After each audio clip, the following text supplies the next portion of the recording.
السلام علیکم ورحمۃ اللہ وبرکاتہ۔ بسم اللہ الرحمن الرحیم۔ الحمد للہ رب العالمین، الصلاۃ والسلام علی خاتم الانبیاء والمرسلین وعلی آلہ وصحبہ اجمعین، اما بعد۔ یہاں ایک بہن کا کہنا ہے کہ اپنے ماں باپ، اپنے بھائی بہن سے بات چیت کے کیا آداب ہیں۔ آج کل ہر شخص کے ہاتھ میں موبائل فون رہتا ہے، اس کی وجہ توجہ اس کے ارد گرد موجود لوگوں پر کم رہتی ہے اور موبائل کی اسکرین پر وہ پوری طرح متوجہ رہتا ہے۔ آس پاس کے لوگ بات کریں تو بغیر ان کی طرف دیکھے موبائل کی اسکرین پر نظر رکھ کر جواب دیتے ہیں۔ موبائل میں واٹس ایپ پر اگرچہ آپ کے فتوے ہی کیوں نہ شیئر کر رہے ہیں، اگر واٹس ایپ پر علماء کے فتوے شیئر کرنے کا کام کریں تو اس کے لیے کیا ٹائم لیمٹ، کون سا وقت مقرر کریں جس سے کہ اپنے نفس اور گھر کے فرد کے حقوق میں کمی نہ آئے۔ کیا اگر آدھی رات کو میسج آئے تو کیا اسی وقت جواب دیں یا اوقات کا خیال رکھیں؟ کیا کسی کو میسج کرتے ہوئے ممنوع اوقات جن کا ذکر سورہ میں ملتا ہے اس کا خیال نہیں رکھنا چاہیے؟ دیکھیے، جہاں تک آپ کا پہلا سوال ہے کہ لوگوں کے ساتھ تعلقات اور گفتگو کے آداب کے سلسلے میں، تو آج یہ موبائل بھی ایک فتنہ بن چکا ہے اس سلسلے میں کہ جو ہے لوگ مجلس میں بیٹھے رہتے ہیں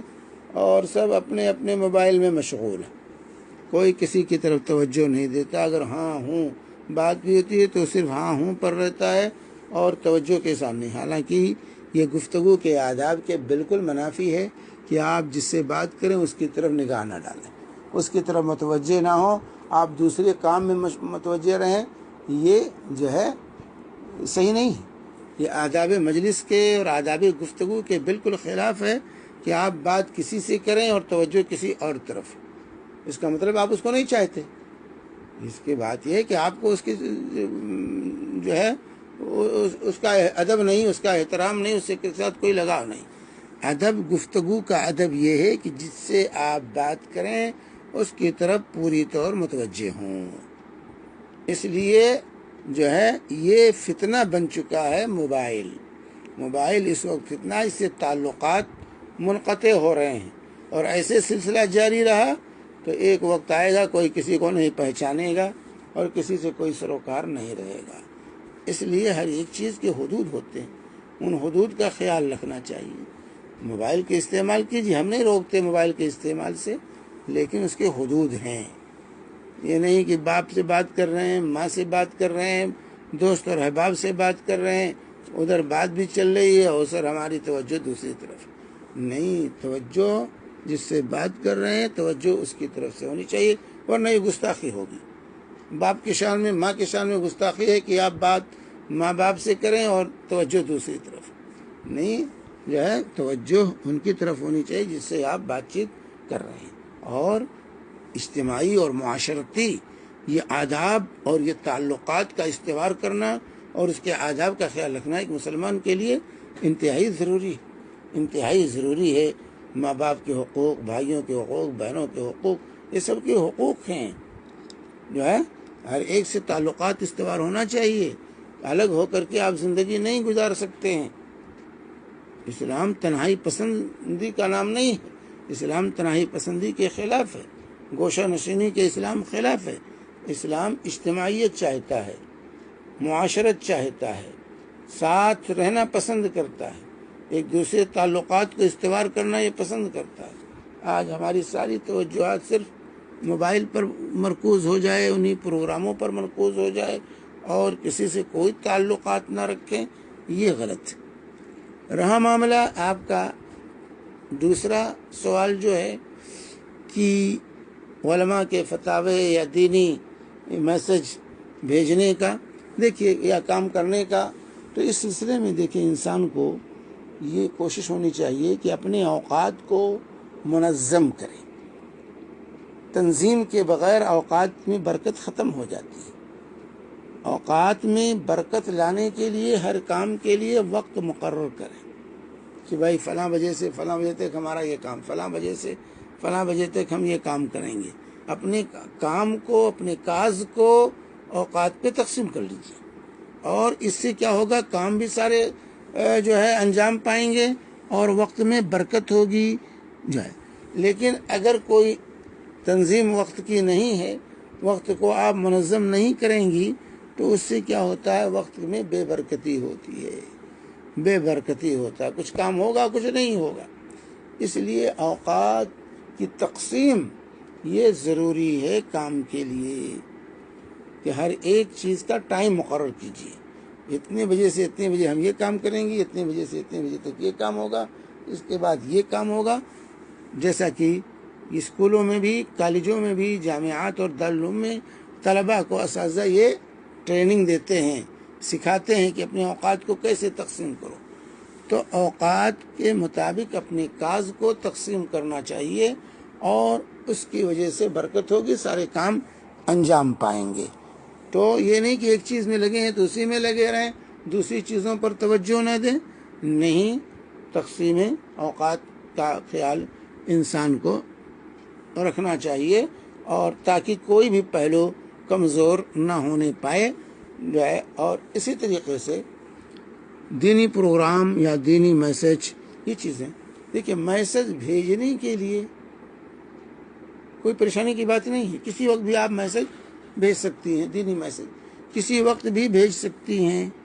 کیونکہ جس کے پاس میسج جاتا ہے تو اس کا اسے فوراً کھولنا، قبول کرنا یہ ضروری نہیں ہوتا، وہ اپنے حساب سے اس کو کھولے گا، پڑھے گا، دیکھے گا۔ لیکن جو ہے بھیجنے والے کے پاس جب موقع ہو، رات میں، دن میں، کسی وقت بھی وہ میسج ڈال سکتا ہے، کیونکہ میسج ڈالنے سے اس کو کوئی ڈسٹرب نہیں ہوتا کہ اس کی نیند چاٹ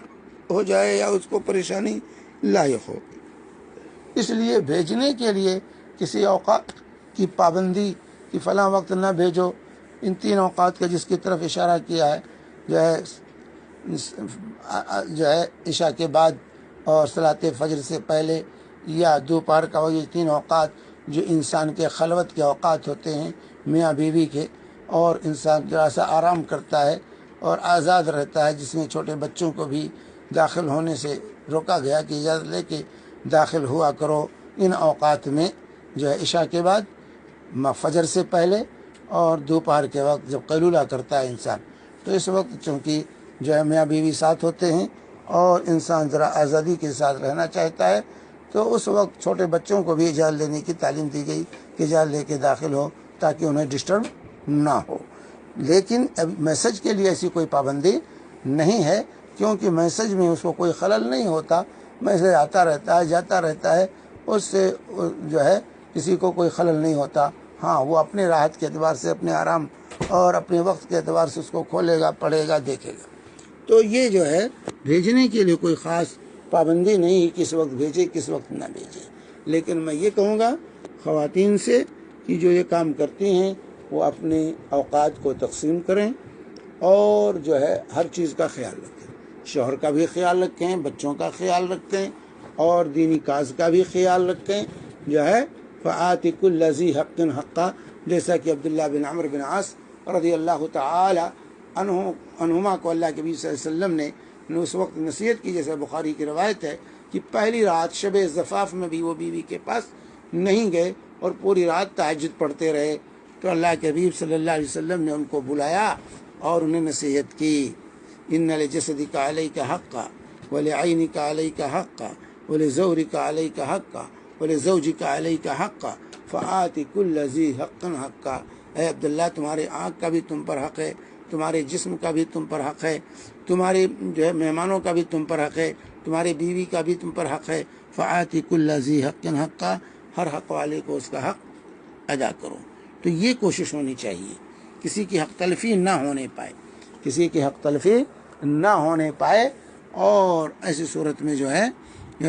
سب کے حقوق کی ادائیگی کی کوشش کرتے ہوئے دین کا کاز اور دین کے کام میں وقت لگانا چاہیے۔ اور گھر والوں کو بھی جب دیکھیں کہ کوئی شخص دین کے کام میں لگا ہوا ہے، دین کی خدمت کر رہا ہے، تو اس کا تعاون کرنا چاہیے، اس کو موقع دینا چاہیے تاکہ اس اجر و ثواب میں وہ بھی شریک رہیں۔ مگر اگر بیوی کوئی دین کا کام کرتی ہے تو شوہر اگر ڈھیل دیتا ہے اس کو دین کے کام کے لیے تو اس اجر و ثواب میں شوہر بھی شریک ہوگا۔ یا شوہر کوئی دین کا کام کرتا ہے اور بیوی اس کو ڈھیل دیتی ہے، اس تعاون کرتی ہے، موقع دیتی ہے اس کو، تو بیوی بھی اجر و ثواب میں شریک رہے گی۔ تو اس سلسلے میں ذاتی چیزوں کو، دین کے کاز کو ذاتی کاز پر ترجیح دینا چاہیے طرفین سے، ہر ایک کو گھر کے افراد کو بھی، جب دیکھا کہ فلاں یہ دین کے کام کر رہا ہے، اس سے لوگوں کو ہدایت مل رہی ہے، لوگوں کو دین کا فائدہ پہنچ رہا ہے، کیونکہ یہ صدقہ جاریہ ہے، یہ دین کا کام اس طرح یہ صدقہ جاریہ ہے۔ اگر ایک آدمی کو ہدایت مل گئی، ایک آدمی اگر سدھر گیا تو یہ سرخ اونٹ سے بہتر ہے۔ اللہ کے نبی صلی اللہ علیہ وسلم کی حدیث، جس وقت حضرت علی رضی اللہ تعالی عنہ کو خیبر کے اس قلعے کی مہم پر بھیج رہے تھے، جو قلعہ فتح نہیں ہو رہا تھا، اس قلعے کی مہم پر بھیجتے ہوئے مرحب کا جو قلعہ تھا، اللہ کے رسول صلی اللہ علیہ وسلم نے کہا تھا کہ اے علی، تم یاد رکھو تمہیں بھیج رہا ہوں اس مہم پر، لیکن اگر اللہ تمہارے ذریعے ایک فرد کو ہدایت دے دے،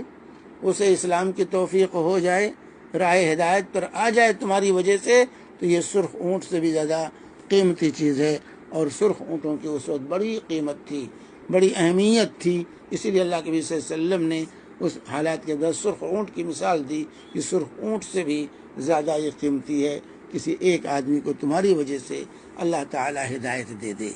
تو دین کا کاز کر رہا ہے شوہر یا بیوی یا بیٹی یا ماں، جو بھی گھر کے اندر دین کے کاز میں لگے ہوئے ہیں، گھر کے دوسرے افراد کو چاہیے کہ ان کا تعاون کریں، ان کو کچھ ڈھیل دیں، کچھ موقع دیں، لیکن ان کو بھی خیال کرنا چاہیے کہ دینی کاز کرنے والوں کا کہ بالکل ہی دوسروں کی حق تلفی نہ کریں، ہر ایک کے حق کو ادا کرنے کی کوشش، طرفین سے معاملہ ہونا چاہیے کہ وہ بھی بالکل ہی نظر انداز نہ کریں دوسروں کے حقوق کو، بلکہ دوسروں کے حقوق کو ادا کرنے کی حتی الوسع کوشش کریں۔ حتی الوسع وہ، کیونکہ وہ فریضہ ہے، یہ فریضہ ہے۔ جیسے بیوی کے لیے شوہر کی خدمت، شوہر کے لیے بیوی کے لیے وقت دینا، اسی طریقے سے جو ہے ماں باپ کے لیے وقت دینا، ان کی خدمت کرنا، یہ بھی فرائض ہے، یہ بھی فرائض ہیں۔ ان فرائض کا بھی خیال رکھتے ہوئے دین کا کام کرنا چاہیے۔ اور ان لوگوں کو چاہیے کہ ان کو زیادہ سے زیادہ موقع دیں تاکہ اس صدقہ جاریہ میں وہ بھی شریک رہیں۔ اللہ تبارک و تعالی ہم سب کو دین کا کام کرنے کی توفیق دے۔ اللہ تبارک و تعالی ہمارے ذریعے لوگوں کو ہدایت پہنچائے اور ہمیں اس بات کی توفیق عطا فرمائے کہ ہم وہ کام کریں جس سے سب کو فائدہ پہنچے۔ وصلی اللہ علیہ نبینا محمد وعلی آلہ وصحبہ وسلم۔